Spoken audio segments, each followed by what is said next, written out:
a look at the future of medicine. Last week, hundreds of female surgeons gathered in Austin for a conference on robotic surgery and the future of healthcare. So students got a chance to test out some of the technology. KVUE's Michael Courier visited that conference too. Shows us now what happens when future surgeons get their hands on that technology. Hey, Mike. Yeah, Brian, Yvonne, good morning. Don't worry, I didn't touch the technology. We don't want to do that.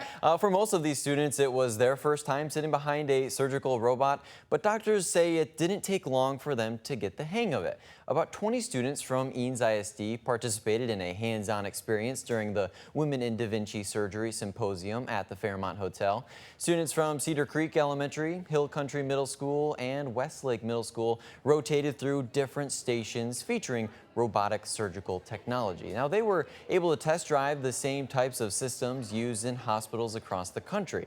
Organizers say that the goal was to give students early exposure to careers in healthcare, engineering, and technology.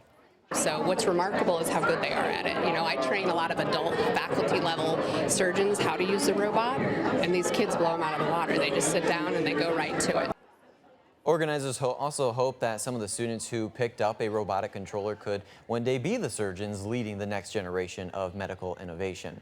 Now, doctors say events like this are important because they bring female surgeons together to share their stories, offer support, and learn from each other's experiences.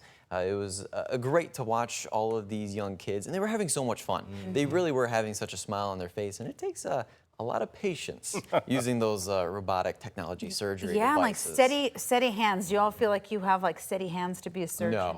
No, I'd be terrible. Really? I would be bad at it too. But I'm thinking some of these kids probably tested it out and thought, you know what, I can end up doing this. Yeah, I spoke to some of them, and that's certainly what they said to me, that they never even thought of this as a possibility.